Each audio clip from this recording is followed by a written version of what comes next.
Joe Folley of the Unsolicited Advice YouTube channel published a video entitled Why the Best Argument for God Fails, a critique of the so-called fine-tuning argument for theism. You can see now why my video has the title it does. It kind of plays off what he did. It's pretty cool. Anyway, my area of study as a philosopher for the last several years has been the fine-tuning argument. I also refer to it as the FTA for short. And I think that Joe's objections do not succeed, and here's why. And we're just going to go through each objection one by one. But first, a brief overview of what the FTA is. Certain features of the laws of physics, like the strength of gravity or the rate of expansion of the very early universe, are enormously sensitive to small changes, such that if you shifted the values of these features even a teeny tiny bit, the universe would be incapable of supporting complex life. Life could not evolve anywhere. Just take that fact for granted for the sake of argument, because that's not where the debate will lie. Rather, the question then becomes, why do the features of physics that we've mentioned here take on values that allow for life? It seems like a massive coincidence that of all the possible magnitudes they could have taken, like the strength of gravity, for instance, they all fall within the narrow range that allows for life to evolve. The FTA then claims that the best explanation for this fine-tuning within physics is that a cosmic designer set the laws of physics in place so that life could evolve. Okay, so that's the context. Now, on to objection one. Of puddles and people.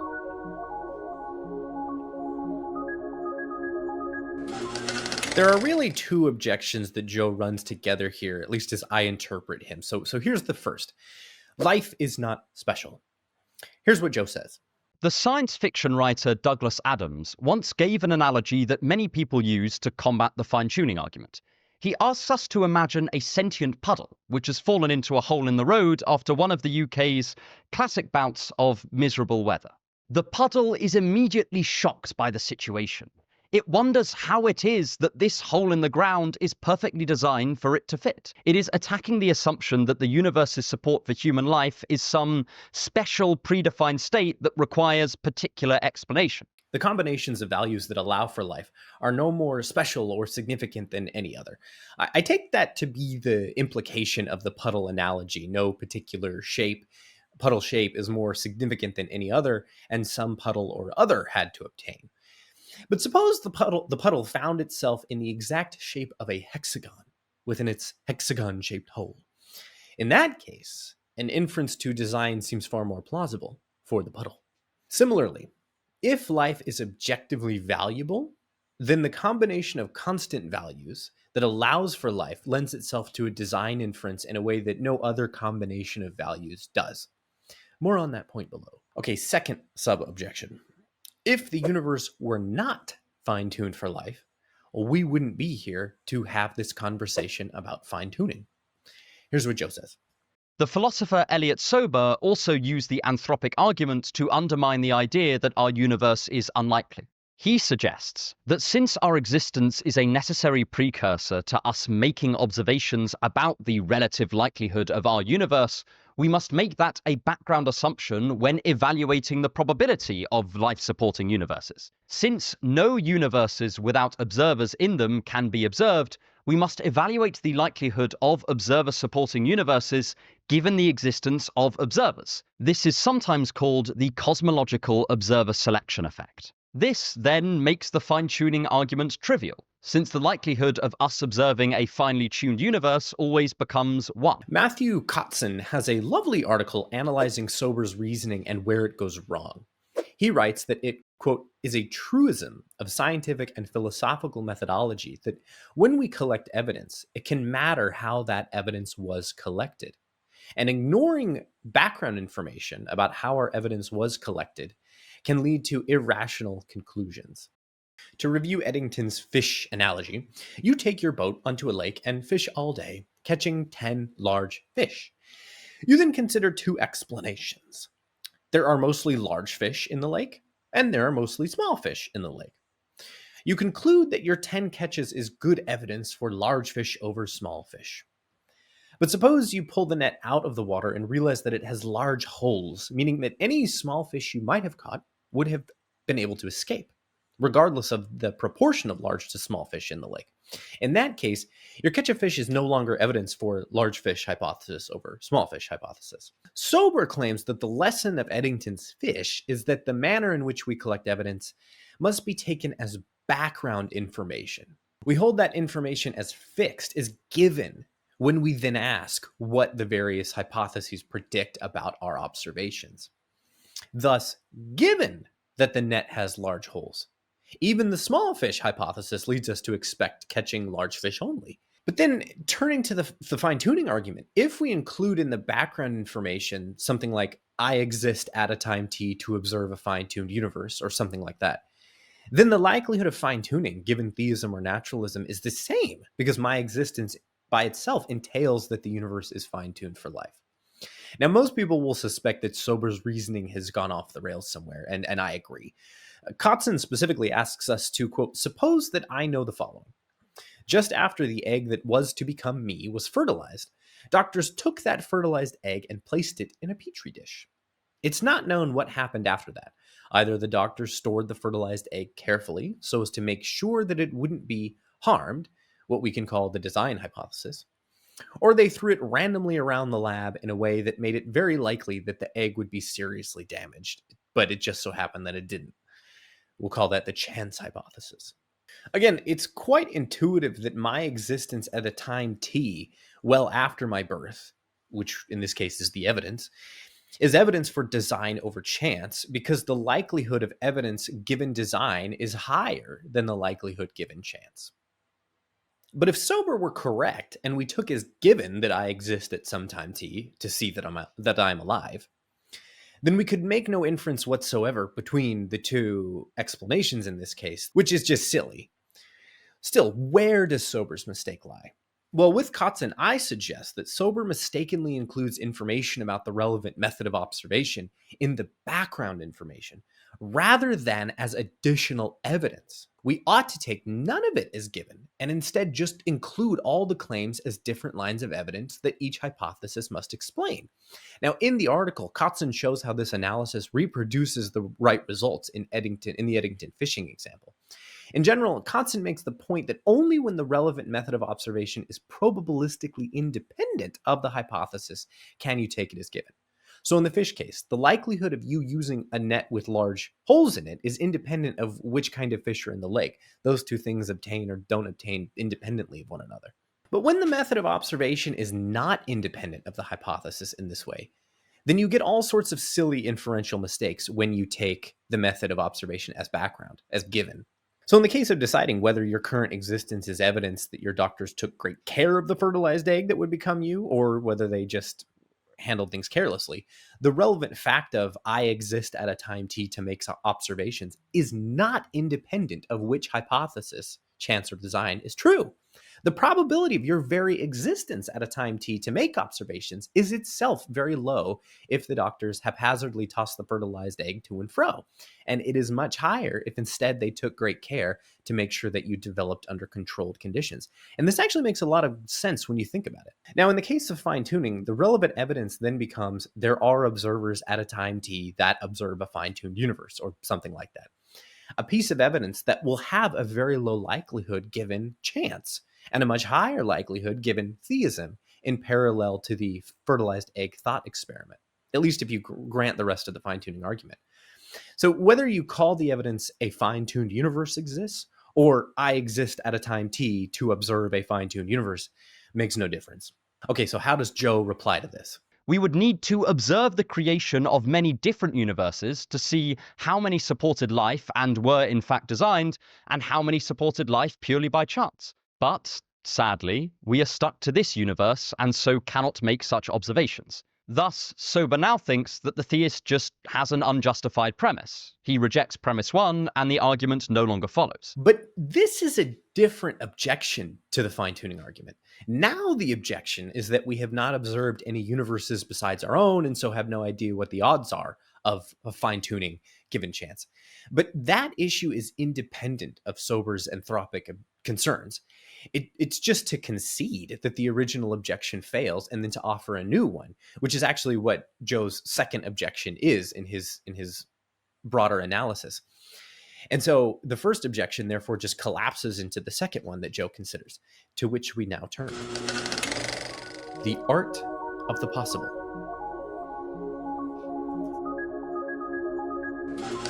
Again, we have a few separate objections under this heading, so off to the first one. Probability 0. The philosopher Mark Collivan has pointed out that if there are an infinite number of possible arrangements of the universal constants, then the probability of a life-supporting universe is not merely very low, but tends towards 0. But if something has a probability of 0, there is just no way to make it more likely, since ways of updating probability all rely on the original event already having a probability that's above 0. Essentially, if something has a 0 probability of happening, then there's no way to make it more likely to happen, since anything multiplied by 0 is going to be 0. A proposition can have a likelihood of 0 given some hypothesis, while having a non-zero likelihood given a different one. So for instance, what is the probability or the likelihood of God's raising Jesus from the dead, given that naturalism is true? Well, 0. Naturalism entails that God doesn't exist. But what is that probability given theism? Well, it's some non-zero value, even if one thinks that it's small. If God exists, there's some small chance he'll raise Jesus from the dead. Similarly, let us say that there are an infinite number of possible universes and that all are equally likely if naturalism is true. Then, what is the likelihood of a life-permitting universe given naturalism? Well, 0 or something like it. But what is the likelihood of a life-permitting universe if theism is true? Well, the fine-tuning advocate will say it's not 0 because we don't treat all possible universes as equally likely if theism is true.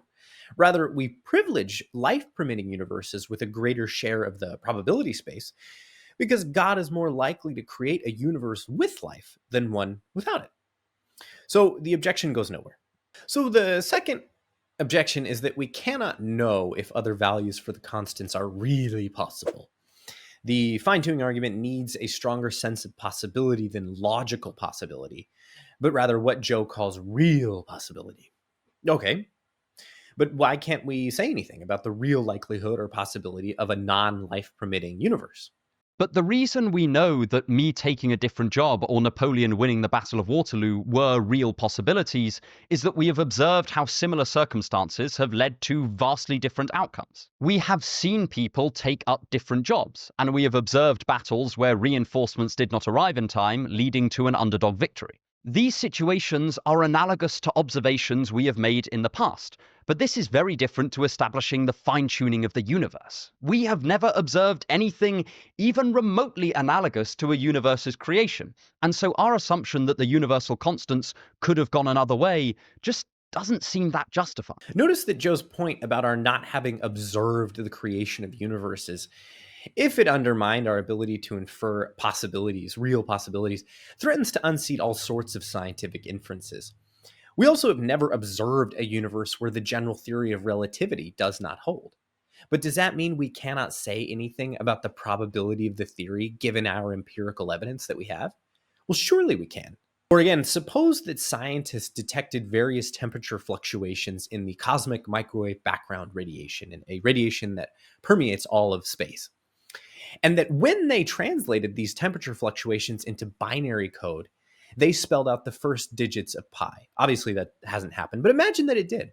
We would all conclude that we had pretty powerful evidence for some sort of cosmic intelligence, despite the fact that we had never observed a universe where the background radiation had a different value or different temperature fluctuations. The point here is that there are notions of probability that are quite independent of frequency or statistical frequency.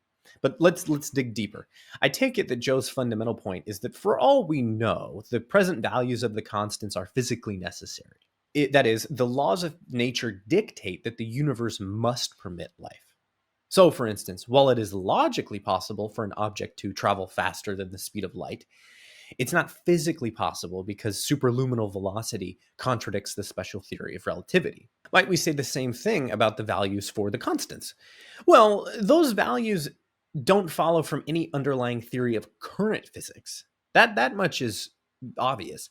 That's why the electron mass, the various quark masses, the strength of the gravitational force, and various initial conditions like the rate of the universe's expansion or the amount of disorder in the very early universe, all of these are called free parameters rather than fixed parameters, because the underlying theories of physics in which they appear don't fix any values for them. They're just left open. We have to then go and investigate empirically and determine what their value is. But the proposal is probably that future physics will determine these constants and conditions. We know, after all, that our current picture of physics is incomplete and that we need a quantum theory of gravity to unify quantum mechanics and general relativity. Maybe that theory, the true and final physics, will show that all constants are physically necessary.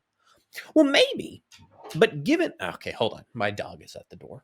But given that we have no reason to think that a final theory will fix the constant values, we ought to conclude that the likelihood of these features turning out to be necessary is very low. Matthew Adelstein gives the following thought experiment, which I quite like. Imagine someone, whom I will call Frank, receives 5 royal flushes in a game of poker. We would conclude that Frank had cheated. But suppose Frank responds by claiming that, for all we know, his receiving 5 royal flushes in this game at this time is actually physically necessary. Once a final theory of physics comes into view, we will see that his winning follows from that theory. This would be a most unimpressive response, Frank. All of this goes to show that in the context of the fine-tuning argument, we are concerned with the epistemic probability of various outcomes, given naturalism and theism. That is, we are concerned with our degree of expectation as rational agents, given the truth of the relevant hypotheses. So in the case of someone's winning or getting 5 royal flushes, the epistemic probability that this outcome is the result of physical necessity is exceedingly low. I don't see any reason to treat fine-tuning differently. In the absence of evidence to the contrary, we ought to treat all values for the constants and initial conditions as equally likely from our epistemic vantage point. That is to say, we apply what's called a principle of indifference to all of the possibilities. We treat them all as equally likely. And this application will then yield the conclusion that the likelihood of fine-tuning given naturalism is very, very low. Now, 2 caveats. Number 1, I myself have raised a few doubts about Adelstein's thought experiment here. These are issues that I am currently thinking through. Still, it does seem right to me to conclude that in the absence of reasons to think that the constants are derivable from fundamental physics, and that does follow since we don't know what the fundamental theory is, we ought to place a low epistemic probability on the claim that they are derivable in this way. That much seems right. But how we cash that out and quantify it, well, that remains to be seen. I'll have to think about that more. Second, I need to think more about the principle of indifference as well, because it gets a lot of grief. Lots of people object to it. But that represents an area in need of further development in my reflections on the FTA. I imagine that if the principle of indifference goes out the window, we probably wouldn't have a fine-tuning argument. So, TBD, third sub-objection. If God exists, why is it the case that only a tiny subset of constants can support life?